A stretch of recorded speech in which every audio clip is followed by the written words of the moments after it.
باللہ من الشیطان اللعین الرجیم بسم اللہ الرحمن الرحیم انما یرید اللہ لیذہب عنکم الرجس اہل البیت ویطہرکم تطہیرا۔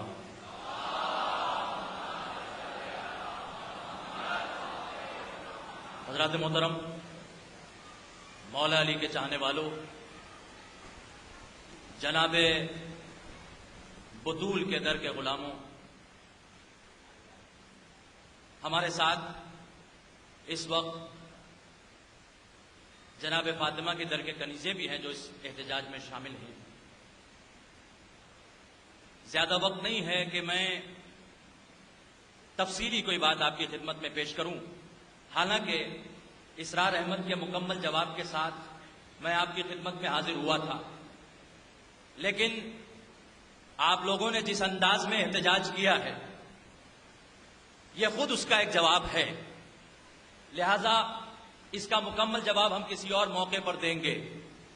البتہ آیہ تطہیر جو سورہ احزاب کی 33ویں آیت ہے، اس سلسلے میں مسلمانوں کے کسی فرقے میں کوئی اختلاف نہیں ہے کہ جب آیہ تطہیر نازل ہوئی تو اس وقت سرکار ختمی مرتبت کے ساتھ زیر کسا حضرت علی ابن ابی طالب تھے،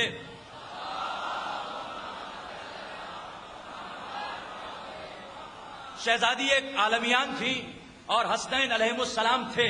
سوال یہ پیدا ہوتا ہے کہ جب اللہ نے زیر کسا رہنے والوں اہل بیت کی تطہیر کا اعلان قرآن میں کر دیا ہے، اور وہی خدا قرآن میں یہ کہتا ہے سورہ مائدہ کی آیت نمبر 90 میں کہ خمر، میسر، انصاب، ازلام یہ سب رجس ہیں اور یہ عمل شیطان ہیں، تو رجس کو اللہ نے اہل بیت سے دور کیا۔ اب ذرا غور کریے کہ اللہ جو کائنات کا خالق بھی ہے، کائنات کا مالک بھی ہے، کائنات کا رازق بھی ہے، اس نے سب سے پہلے اہل بیت کے نور کو خلق کیا، اور صدیاں گزر گئیں، بلکہ لفظ صدیاں بھی درست نہیں ہے کیونکہ جب صدیاں بھی نہیں تھی تب بھی اہل بیت تھے۔ صدیاں بنتی کیسے ہیں؟ جب لمحے منٹوں میں بدلتے ہیں، منٹ جب گھنٹوں میں بدلتے ہیں، گھنٹے جب دنوں میں بدلتے ہیں، دن جب مہینوں میں بدلتے ہیں، مہینے جب سال میں بدلتے ہیں، سال جب صدیوں میں بنتے ہیں، یعنی جب 100 سال ہو جاتے ہیں تو کوئی صدی بنتی ہے۔ یہ ہوتا کیسے ہے؟ یہ زمین کی، سورج کی، نظام شمسی کی گردش سے ہوتا ہے، لیکن اہل بیت تو اس وقت موجود تھے جب نہ زمین کا فرش تھا، نہ آسمان کا شامیانہ تھا، نہ چاند تھا، نہ سورج تھا، نہ ستارے تھے۔ اس کا مطلب یہ ہوا کہ وقت کی خلقت سے پہلے اللہ نے اہل بیت کو خلق کیا تھا، اور جب اہل بیت کو خلق کیا تھا تو طاہر بنا کر خلق کیا تھا۔ جب اہل بیت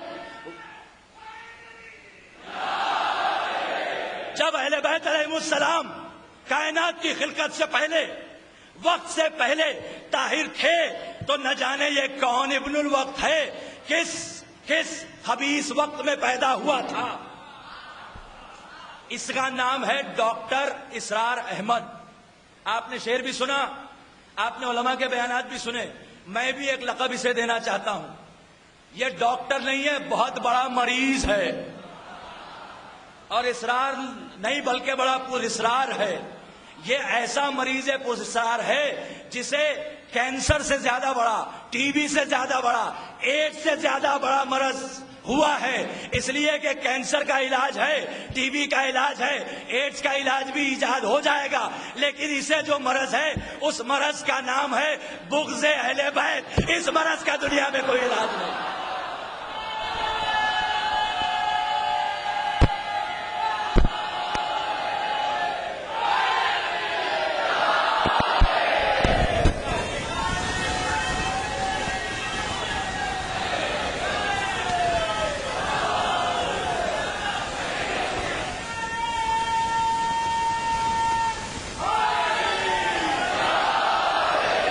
چند جملے اور کہ بات ہوتی ہے روایت کی۔ صحیح ترمذی ہمارے سامنے موجود ہے، روایت، سند، راوی معتبر ہیں کہ نہیں ہیں؟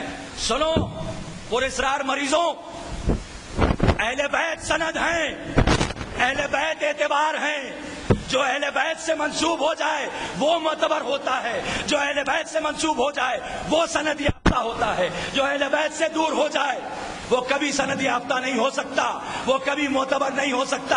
اور اس کا ثبوت یہ ہے کہ اللہ نے آدم کو خلافت نہیں دی مگر جب تک انہوں نے اسماء پنجتن کا ورد نہیں کیا، اللہ نے نوح کو نبوت نہیں دی مگر جب تک کہ انہوں نے مولا کائنات کا نام ورد نہیں کیا، اللہ نے ابراہیم کو خلت عطا نہیں کی مگر جب تک کہ ابراہیم نے علی کے نام کا ورد نہیں کیا، اللہ نے موسیٰ کو ہیبت عطا نہیں کی مگر جب تک کہ موسیٰ نے علی کے نام کا ورد نہیں کیا، اللہ نے عیسیٰ کو اللہ نے زود عطا نہیں کیا، روح اللہ نہیں بنایا، مردے زندہ کرنے کی طاقت نہیں دی، جب تک کہ عیسیٰ نے صبح و شام اپنی زبان پر ناد علی کو جاری نہیں کیا۔ تو اللہ نے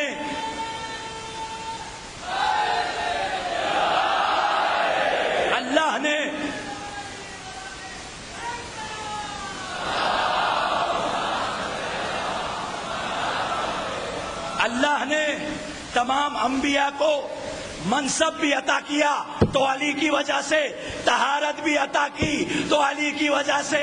اب جو علی سے دور ہو جائے وہ انبیاء سے بھی دور ہے، خدا سے بھی دور ہے۔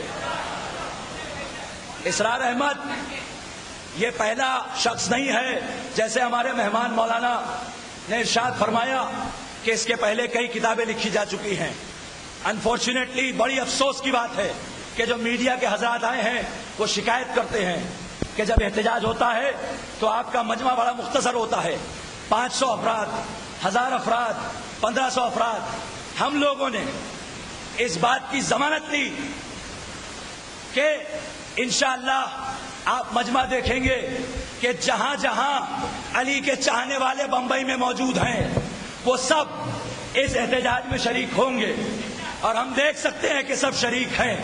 نہ صرف یہ کہ وہ یہاں شریک ہوں گے بلکہ انشاءاللہ اگر اللہ نے ہمیں توفیق دی تو جتنے دشمنان اہل بیت ہیں ہم ان سب کا جواب ایک ایک کر کے دیں گے کہ اہل بیت کے معاملے میں ہم کسی کے ساتھ رواداری نہیں کرتے، چاہے وہ پرایا ہو یا اپنا ہو۔